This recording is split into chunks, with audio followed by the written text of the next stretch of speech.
गुरुमुखो, आप जी समूह साध संगत को राधा स्वामी जी।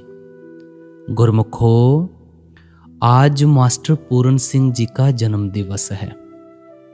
बहुत सारी संगत मास्टर पूर्ण सिंह जी को जानती होगी और बहुत सारी संगत ऐसी भी है जो मास्टर पूर्ण सिंह जी को नहीं जानती है। जो तो जानती है उन्हें तो बखूबी पता है कि मास्टर पूर्ण सिंह जी कौन थे, और जिन्हें नहीं पता है उनकी जानकारी के मुताबिक मैं बता दूं कि मास्टर पूर्ण सिंह जी एक बड़े ही प्रिय शिष्य थे। हम उनकी बायोग्राफी के बारे में आप जी के साथ शेयर करने की कोशिश ज़रूर करेंगे। और आपसे एक छोटी सी बेनती है कि जो चैनल के ऊपर नए आ रहे हैं, चैनल को सब्सक्राइब करके और नोटिफिकेशन बेल दबाना ना भूलिएगा। तो आप जी को बता दें, मास्टर पूर्ण सिंह जी, जिन्हें प्यार से सब मास्टर जी कहते थे, वह केवल नाम के ही पूर्ण नहीं थे, वह थे भी पूर्ण। उनके जैसा गुरु का प्यारा, गुरु का सेवादार इस दुनिया में विरला ही होता है। मास्टर जी डेरे में सेवादार थे। वह डेरे की सफाई डिपार्टमेंट के हेड थे। उनके जैसा सेवादार बनना बहुत मुश्किल है, क्योंकि जो सेवा मास्टर जी कर गए हैं वह हम सोच भी नहीं सकते। मास्टर जी के अंदर सेवा के प्रति इतनी लगन थी, इतनी लगन थी, इतना प्यार था कि वह दिन नहीं देखते थे और ना ही रात देखते थे। वह दिन हो या रात सेवा में लगे रहते थे। इतनी उम्र होने के बाद भी कभी उन्होंने अपनी उम्र का बहाना नहीं बनाया। सेवा के प्रति उनका प्यार और लगन इतनी थी कि सेवा कहते किसे हैं, उन्होंने करके दिखाया। वो सेवा की मिसाल थे। उन्होंने दिखाया कि सेवा कैसे की जाती है, कैसे अपने गुरु के हुक्म में रहकर सेवा होती है। उन्होंने अपनी जिंदगी डेरे के नाम, अपने गुरु के नाम कर दी थी। उनका बाबा जी से बहुत प्यार था। उन्होंने अपने आप को गुरु के हवाले किया हुआ था, अपने आप को गुरु के आगे अनकंडीशनल सरेंडर किया हुआ था। और बाबा जी भी मास्टर जी को बहुत प्यार करते थे, उनको बहुत वडियाई यानी मान देते थे। बाबा जी ने तो संगत को ये तक बोल रखा था कि जब मैं सत्संग करने के लिए बाहर जाता हूँ, डेरे में नहीं होता हूँ या कभी इंडिया से बाहर गया होता हूँ, तो संगत अगर मेरे दर्शन करना चाहे तो मास्टर जी के दर्शन कर लिया करे। बाबा जी ने कहा हुआ था कि मास्टर जी में आपको मेरे दर्शन हो जाया करेंगे। तो साध संगत जी, बाबा जी ने इतनी बड़ी वडियाई दी हुई थी मास्टर जी को। अब आप खुद सोच सकते होंगे कि मास्टर पूर्ण सिंह जी कौन थे। अगर गुरु इतनी बात किसी से कह दे तो गुरु में और सेवक में कोई फर्क नहीं रहता। वाणी में भी फरमान आया है कि पारस में और संत में बड़ो अंतर जान, वह लोहा कंचन करे ये कर ले आप समान। गुरु लोहे को सोना नहीं बनाता, वो सेवक को पारस ही बना देता है। मास्टर जी वह पारस बन गए थे, वह मालिक का रूप बन गए थे। जो लोग उनसे मिले हैं वह जानते हैं कि मास्टर जी के चेहरे पर बहुत नूर होता था। उनके अंदर बहुत नम्रता और प्यार भाव होता था। मास्टर जी सभी संगत से बहुत प्यार करते थे और सबसे मुस्कुराकर बात करते थे। मास्टर जी के जत्थे में सेवा करने के लिए संगत तरसा करती थी। बड़ी मुश्किल से उन्हें जत्थे की सेवा नसीब होती थी। मास्टर जी सारी संगत को बड़े प्यार से ड्यूटी समझाते थे, बहुत प्यार से, और संगत से उनके घर बार का हाल पूछा करते थे कि घर परिवार में सब ठीक है। उनको संगत के खाने पीने का भी बड़ा ख्याल रहता था। सबको बार बार पूछा करते थे कि लंगर खा लिया है कि नहीं, ताकि कोई इंसान भूखा ना रह जाए, कोई बिना खाए सेवा करने ना चला जाए।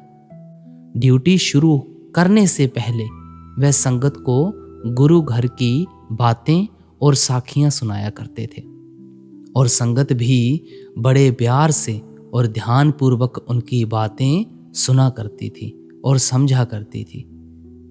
संगत ये बात जानती थी कि मास्टर जी में और उस मालिक में कोई फर्क नहीं है। मास्टर जी उस कुल मालिक का ही रूप बन गए हैं। वह मालिक में और मालिक उनमें समाया हुआ है। उनमें और मालिक में कोई भी भेद अब नहीं रहा है।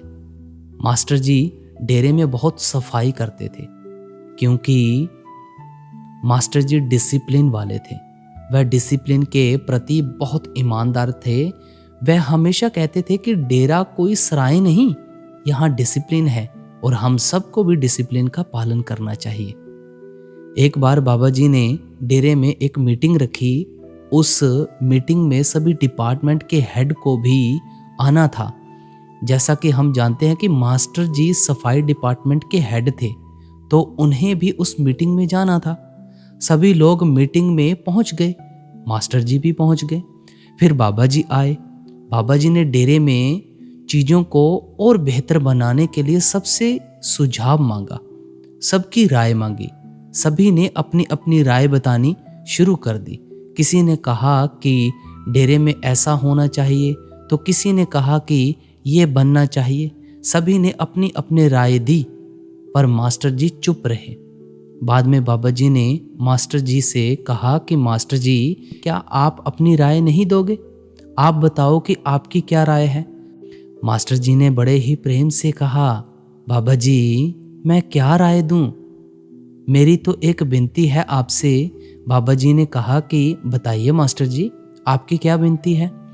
मास्टर जी ने कहा कि जैसा कि बाबा जी आप सब जानते ही हो कि मेरे आसपास जो संगत रात को ड्यूटी के लिए आती है, किसी की ड्यूटी रात के 1 बजे शुरू होती है और किसी की रात के 2 बजे शुरू होती है। उनसे फिर सिमरन भजन पर बैठा नहीं जाता। मैं चाहता हूं कि आप उनकी हाजिरी लगा दिया करो। बस मेरी यही विनती है, यही इच्छा है। साध संगत जी, आप देखिए कि मास्टर जी ने अपने लिए कुछ नहीं मांगा। जब मांगा भी तो उन्होंने संगत के लिए मांगा। खैर, जब बाबा जी ने मास्टर जी की विनती सुनी तो बाबा जी ने कहा कि मास्टर जी, आप क्यों चिंता करते हो? मैं आपकी संगत की हाजिरी भी लगा दिया करूंगा और उनको धुरधाम यानी सचखंड भी ले जाऊंगा। मास्टर जी ने हाथ जोड़कर बाबा जी का शुक्रिया अदा किया। ये बातें सभी डिपार्टमेंट के हेड सुन रहे थे। उनमें से एक डिपार्टमेंट के हेड ने बोला कि बाबा जी, आप मास्टर जी को इतना प्यार क्यों करते हो? बाबा जी ने मुस्कुराते हुए कहा कि इस बात का जवाब मैं आप सभी को अभी दे देता हूँ। बाबा जी ने सभी हेड्स को क्या कहा कि सभी खड़े हो जाओ और सारी अपनी जेबें खाली कर दो। जो कुछ भी आपकी जेबों में है वह सब निकालकर टेबल पर रख दो। सभी ने ऐसा ही किया। सभी ने अपनी जेबें खाली कर दी और जो कोई सामान भी उनकी जेब में था निकालकर टेबल पर रख दिया। किसी की जेब में से पर्स निकला, किसी की जेब में से घड़ी और किसी की जेब में से मोबाइल निकला। जब आखिर में बाबा जी ने मास्टर जी को कहा कि मास्टर जी, आप भी अपनी जेबें खाली करके जो सामान अंदर है वह टेबल पर रख दो। मास्टर जी ने अपनी जेब खाली की और जो भी सामान था सारा निकालकर टेबल पर रख दिया। जब मास्टर जी ने अपना सामान निकालकर टेबल पर रखा तो सभी हैरान रह गए, क्योंकि उनकी जेब में से निकले कुछ खाली लिफाफे, कुछ बिस्कुट के रैपर, कोई पैकेट, कुछ टॉफियों के कागज और कुछ कचरा। सभी चुप हो गए। तो बाबा जी ने कहा कि अब पता लगा कि मैं मास्टर जी को क्यों इतना प्यार करता हूँ। सभी की आंखें झुक गईं। साध संगत जी, मास्टर जी कहीं कभी कोई लिफाफा या कचरा गिरा हुआ देखते थे तो उसको उठाकर अपनी जेब में डाल लेते थे, फिर बाद में उसको जाकर डस्टबिन में डाल देते थे, क्योंकि वह डेरे को उस परम पिता परमात्मा का घर समझते थे। ऐसी सेवा करनी हर किसी के बस में नहीं होती। ऐसी सेवा वही कर सकता है जिसके अंदर अपने गुरु के लिए बेइंतहा मोहब्बत हो, जो गुरु के रंग में रंगा हो। हम तो थोड़ी सी सेवा करके अपने आप को सेवादार समझने लग जाते हैं। हम सेवा कम और दिखावा ज्यादा करते हैं, और सेवा भी हम अपनी मनपसंद करना चाहते हैं। अगर हम सेवा करनी चाहते हैं तो हमें मास्टर जी से सीखना चाहिए कि सेवा कैसे की जाती है। एक बार किसी ने बाबा जी से पूछा कि बाबा जी, डेरे में पूरा सेवादार कौन है? तो बाबा जी ने कहा कि पूरा सेवादार तो मास्टर जी ही हैं और आधा सेवादार मैं हूं। कितनी बड़ी बात कह दी। जब गुरु इतनी बात कह दे तो जीव का इस दुनिया में आना, इस संसार में आना सफल हो जाता है। मास्टर जी सेवा की वह मिसाल कायम कर गए कि रहती दुनिया तक उनको याद किया जाएगा। जब भी सच्चे सेवादार, पूरे सेवादार का नाम लिया जाएगा तो मास्टर जी का नाम सबसे ऊपर आएगा। मास्टर जी का जितना गुणगान, जितनी तारीफ हम करें वह कम है। ऐसी महान रूहें इस दुनिया में बहुत कम आती हैं जो अपने गुरु के साथ बेइंतहा मोहब्बत करे, सदा उनके हुक्म में रहे। सेवा किसे कहते हैं, मास्टर जी इस संसार में बखूबी बता गए हैं। बेशक वह तन के करके हमारे बीच में नहीं है, पर वह हमेशा संगत के दिलों में धड़कते रहेंगे। 20 जनवरी 2018 दोपहर के 2:30 बजे मास्टर जी अपनी सांसारिक यात्रा को पूरी करके उस परमपिता परमात्मा की गोद में समा गए। दोपहर 2:30 बजे उनकी रूह सचखंड के लिए रवाना हो गई और जाकर उस मालिक में समा गई। जब उन्होंने चोला छोड़ा तो डेरे में सभी संगत तड़प उठी, सभी की आंखें नम हो गईं, क्योंकि जब कोई सतगुरु का प्यारा इस दुनिया को छोड़कर जाता है तो संगत से उनकी जुदाई बर्दाश्त नहीं होती। ऐसा लगता है जैसे हमसे कोई बहुत कीमती चीज छूट गई है। मास्टर जी चाहे तन करके हमारे बीच में नहीं है, पर वो हमेशा हमारे साथ रहेंगे। उनका प्यार, उनका आशीर्वाद हमेशा संगत के साथ रहेगा। उनका खिलखिलाता चेहरा, नूरानी चेहरा, खिलखिलाती हंसी संगत को हमेशा याद रहेगी। हमें भी मास्टर जी के जीवन से सीखना चाहिए और एक अच्छे सेवादार बनना चाहिए। हमें भी मास्टर जी की तरह अपने गुरु की निष्काम सेवा करनी चाहिए, क्योंकि निष्काम सेवा ही गुरु को परवान होती है। साध संगत जी, अब हम आपसे इजाज़त चाह रहे हैं। यह मास्टर पूरन सिंह जी के बारे में कुछ विचार थे, कुछ उनकी बायोग्राफी थी। तो मैं चाहता हूं कि आप इसको ज़्यादा से ज़्यादा संगत तक पहुंचाने की कोशिश करें, और चैनल को सब्सक्राइब करके ऑल नोटिफिकेशन बेल दबाना ना भूलिएगा। लास्ट में यहाँ पर और भी वीडियोस शो हो रही हैं, इन्हें ज़रूर देखिएगा। राधा स्वामी जी।